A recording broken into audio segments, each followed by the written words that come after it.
All right, ladies and gentlemen, welcome back to the show. I'm Terry Lin here with Travis Marziani, and today we're going to talk about split testing because Travis has recently started with that. So we're going to talk about kind of how he got started with that, the things that he's testing, and kind of the first impression he has using tools. So, Travis, what's going on, man? One of the first things actually I'm really excited about is my site is finally mobile friendly. And for all the people out there that don't have a mobile friendly site, you need to get on that because Google is now penalizing everybody that does not have a mobile friendly site. It will no longer show your website in the search results on mobile phones and things like that. So I highly recommend getting on that as soon as possible. So there's actually a difference here. Mobile responsive and mobile friendly are actually there's a technical difference. I don't know if you know that. I did not know that. Yeah, so mobile responsive means the page actually resizes on different devices. And I think mobile friendly is just it's easy to see on a mobile device. So I think on the design on the back end, there's certain things called breakpoints in the design from what my friends have told me, where if you resize it to a certain pixel, it automatically flips the menu and it flips the icons and it resizes the image. Whereas friendly just kind of still looks nice and you can still click things too. And Which one's better then, mobile friendly or responsive? Responsive. Okay. Yeah, but friendly is the criteria for the Google update, I believe. So I have a responsive site now then. Oh, so everything resizes on your phone or iPad, whatever, based off the different screen size, essentially. Yep, exactly. Yeah, so that's responsive then. So I'm doing that too. I've been looking at responsive themes for BigCommerce. They don't have a good selection, which kind of sucks. Oh, Volusion doesn't either. I ended up hiring a guy to basically convert my current site into a responsive theme. And there's actually a lot of little updates and little cool things that I never thought about that were included with the new responsive theme. So sorry to cut you off, but just to let you know. Yeah, it's kind of a hard thing to figure out too. It's like, do you change the entire theme or do you just change your current one? And honestly, I don't really have enough expertise to talk about that, but you have to look at that for your store really soon. Because I noticed I was getting a lot of mobile checkouts actually in the past few months. Probably one out of every 5 orders is a mobile checkout. I was like, oh wow, people actually buy on their phone. I didn't know that. Yeah, the number of mobile checkouts for me too has increased, I noticed. And it's really, I've tried to do test checkouts on my phone, and it's really not that easy. So, I mean, if people were willing to struggle through it to check out with my old crappy website, I'm pretty confident now that I'm gonna get a lot more mobile checkouts. Yeah, I wonder if there's Apple Pay too for our stores soon. Whether Volusion or BigCommerce has, that'd be interesting to see, I guess. Yeah, I haven't even thought about that, to be honest. That's interesting. Who knows? Anyways, that's for another topic. So let's get into it today then. So today we're going to talk about split testing. So how did you get started with this? So I've been wanting to do this for so long, and I was thinking, oh, it's probably really hard to do. And I'm a technical person, but using Volusion, a lot of plugins don't work with them. So I checked out this Optimizely thing, and it's super, super simple. They give you a little interface, and you can drag buttons or change images, and then they just give you a snippet of JavaScript that you put in your website, and it automatically does everything for you. It's amazing. I'm so happy that I started doing this. So when you move buttons and change button colors, there's a UI editor to do this, or how does that work? Yeah, so basically, the first thing is in the editor, you look through it and you say, it pulls up your website, and you right click on a button, and it just knows that it's able to detect the JavaScript basically. It says, oh, this is, dot button dash add to cart or whatever. And then the JavaScript code that you add just dynamically changes the add to cart, changes the images for some people, 50% of the people, and doesn't change it for the other 50% of the people. And then it knows, hey, these 50% of the people clicked more than these 50% of the people. This test wins or loses. Gotcha. And what if you're adding text or things like that? They could do that too, or? It can do anything. So I don't know how much changes you've done with your website, but for me personally, all the changes I do on my website are through JavaScript. And anything you can do through JavaScript, which is pretty much anything, you can do with Optimizely, as far as I can tell. I'm not an expert on it, but you can have basically changes in the JavaScript, which changes the HTML that is dynamic. So it'll show to 50% of the people and not the other 50%. Does that make sense? Yeah, gotcha. And so how many data points do you need for it to be actually a valid split test? Does it tell you, or? So it really depends, right?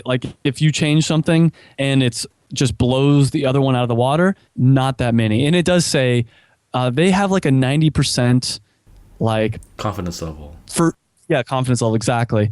And I mean that's 90% is pretty good. You might want to get higher than that if you're really anal about it, but I think it depends. I would say for me personally to feel satisfied, I'd want at least 1,000 impressions before I make a big decision like changing a button color, assuming that it's like a pretty decent difference. Like if it's a really tight difference, then you'll probably need even more. You probably need 10,000 hits on your website. So there's probably some back end stats thing we used to do in high school or college math that they're doing this, like the 95%, 99, the 90, and Yeah, it was like a chi-squared. yeah, or like Stat. regression or something. I don't remember how that works, but Yeah, and that is something about split testing that's always kind of bothered me, is the fact that most of the split testing I've tried before, to get any kind of statistical significance, it does take a lot of work. But in general, I think for me personally, just doing the split testing has started making me think, what can I split test? And then I was going through my checkout cart and I'm like, oh my God. For instance, one of the things I saw was in the actual cart where it says proceed to checkout, my button was like this dull gray black button that it didn't pop out. Like it took me a couple seconds to find where it was. And I'm thinking to myself, I want it to be the opposite. I want when people are in their cart that proceed to checkout button is just like so bright that that's all their brain can think about is I need to click this. yeah, even you can't find it on your own cart, how do you expect people else to find it? I guess. Yeah, exactly. And then I started thinking about other things too that I'd love to split test that I think will work and that I'd like to split test. And the truth is, time is not really a factor. And what I mean by that is, all right, so what if I do need 10,000 impressions? Well, then I let it go for a couple months. Who cares? It's better than currently right now. I'm just kind of picking a direction and saying, oh, this button color looks good. Let's stick with this for the rest of my life. So at least I'm getting some data, and maybe I'll try something out that just blows the other one out of the water and it's super obvious. You know what I mean? Yeah, and you don't know until you test it too. Absolutely. Yeah. All right. So you're doing button colors now. Are you doing anything else at the same time, or is it just this? Are you doing one thing at a time right now? Right now, I'm doing all the add to cart buttons for like my top selling products. And the reason I did this is using Optimizely, every product you have to change the add to cart button. As far as I'm concerned, as far as I know, you have to change the add to cart button on a per product basis.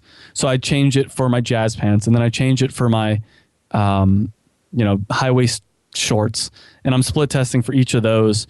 And it'll be kind of interesting to see if some products, a certain color works better than with other products. But overall, I'm looking for what's going to work the best across my site. So that's the first thing I'm testing. The next thing is, like I was saying, the proceed to checkout button, which I think honestly is probably just as big, if not bigger than the add to cart button. And then the last thing I'm testing is the place order button. And once again, my place order button was like this kind of dull black gray color. And now I changed it. I have two that I'm split testing, a green and a red. And the green and the red both just really pop on my website. And I know if you're like most people, you probably have like a 50% cart abandonment rate. And I have to think that by changing the color of the button, that it's gonna help you out a couple percentage. Maybe nothing crazy, but even let's say 5%. That's an extra couple grand a month. Yeah. So I'm understanding this right. You're only changing the button colors on the best sellers, and everything else is like the gray color you had originally or something. No, I mean, yeah. So it's actually a pink. All my other buttons are just pink add to cart buttons, but the view, the proceed to checkout, and the place order buttons, that's for all products, because by that point it's not on like it's a separate product page. Does that make sense? Gotcha. Right. Yeah. I see. And so they'll tell you when it's the name, because like one thing that was kind of tricky is like if you don't have the traffic, it takes a while to split test something too, and you'll probably never get the significance. There's like a catch-22 also. I agree with you, but why not? It's free to do. It's free to start. There's really no negative. And maybe, like I said, there's something that you thought, my add to cart, and I only say the add to cart buttons and all that stuff because it's so easy to test, but maybe you think that, of course my add to cart button should be red, and then you split test it with green and you're like, you get an extra 20% conversion rate or whatever, and increase your conversion rate by 20%. You'll never know until you try it. And so even if it takes you longer than it might take like a site like mine that has a little bit more traffic, there's no cost to use Optimizely unless you have over like 50,000 unique visitors a month, then there is a cost. So why not start now? You know what I mean? Yeah. So what else do you want to split test then? One other thing I really want to split test is doing bullet points next to my product. And what I mean by that is if you go on Amazon, they have those 5 bullet points and it says, this is 100% cotton. This was handmade in the USA, whatever, all those like bullet points. And the reason I think that's so great is if you can make it so people don't even need to scroll on your website, so they can basically see an image, they can see all the bullet points of what makes this product awesome, and they can see the add to cart button all on one page, I think you'll increase your conversion rates by a lot. And everything I've read says that is the case, and I really want to split test that soon. But that's going to take a little bit more work because then you have to do some like proper HTML code and all that kind of stuff. Oh yeah, because maybe it's not standard with your cart. Yeah, exactly. Yeah, from mine, it's not standard with the cart, and it would be a little bit of a pain to implement because I will need to use some JavaScript to put in those bullet points. And I know this all sounds complicated, but that's why there's Elance and Odesk where you can hire people to do it. Yeah. So one thing I'm kind of curious, since your business is quite seasonal, will that have an effect on the data? You think, since if no one's buying the summer and you're changing stuff here, like would it be the right move to go in the fall? I'm just kind of throwing things out there. Yeah, that's something I've thought a lot about, and I think that it won't make a difference. And the reason is because the idea for me is to test what triggers people to click that button. And there's a smaller percentage of people in general that will click the add to cart button during summer no matter what. But I'm a big believer in if you can make a button really pop on your website, such as the add to cart button, then there's a part of the subconscious brain that says, I should really add this to my cart. Where, have you ever been to a website where you have to search for the add to cart button or you have to search for information about the product? Eventually, if you're like me, you give up. You go to Amazon, who makes it really easy for you because you know what it is. You know where the checkout button is, right? So I think that, to kind of circle back around to your question, potentially, but that's why I imagine I'll continue to split test through the summer, through the fall, and I guess I'll have an answer for you in 6 months. Yeah, well, I guess if you could make it work even better during the down months, there's no reason why I wouldn't crush it during the high season. Yeah.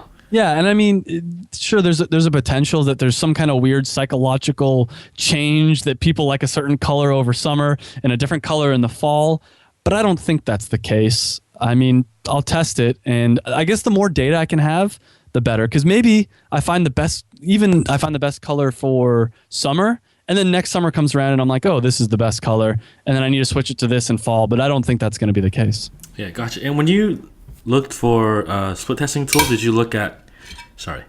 And when you were looking at split testing tools, did you look at other ones like Visual Website Optimizer or whatever, or just Optimizer? No, I've heard so much great things about Optimizely, and like I said, I was hesitant for so long to try any of this stuff because I thought that I'd have to create separate landing pages and like it would direct 50% of the traffic to one and the other half to the other one. But I just am like, all right, I'm going to log in, I'm going to create an account and see what this looks like. And it was so simple that I didn't even think about going into any other ones. Have you looked at any other ones? Yeah, there was one VWO, but I think those are the two biggest ones of that, and Optimizely, I guess. But I haven't really looked into it yet to know what's going on between both ones too. So I'm guessing one's more enterprise, one's more starter, I guess. So I don't know. Yeah, you know what? Another thing, kind of back to what we were talking about before, that I'm really interested in split testing, and I'm curious to hear your opinion about this, is kind of changing the location of the add to cart button and the proceed to checkout button. Because something I noticed on my cart and most carts is the proceed to checkout button is below the fold, and I think that it'd be beneficial if it was above the fold. Or what I'd really love to do, and this is like my dream, is to have it above the fold and below the fold. So like kind of above all the items in your cart and also below. That way it's like, make it as convenient as possible for people, you know? Yeah, I don't know. We got to test that, right? So test. Yeah. Yeah. And you're using the starter version or the enterprise version? The starter version. Like I said, it's free the starter version is free under 50,000 unique visitors, I'm pretty sure. Oh, so most people definitely could use that then. Yeah. So my thought on that is, if you're under 50,000 people, you can use it for free. If you're over 50,000, you can afford to spend whatever their rate is. I'm sure it's nothing too crazy. 50,000 per month? I believe that's, I mean, don't quote me on that, but that's what I've been told. And when I signed up, they just were like, yeah, here you go. Have fun. All right, that's cool. I guess the idea is that as long as you can optimize it to the point where you're just crushing it, you'd happily pay them. It's probably their model. Yeah, it's similar. Yeah, and I always think about it like MailChimp too. MailChimp gives you the first 2,000, users for free, first 2,000 emails for free. And by the time you get above 2,000, it's just like, yeah, I'll stick with you guys. Yeah, and even then it's only like 10, $20 a month too. So not. Yeah. All right, so that's it for this episode. And before we go, shout out to Daisy Cosmiter. I'm not sure I'm saying your name right. She's got a Kickstarter project on a documentary we're going to link to. She's also got a store, harachairs.com, HARA chairs.com. Check it out if you got a few minutes. And thanks for tuning in, and we'll see you guys next week. Thanks, guys.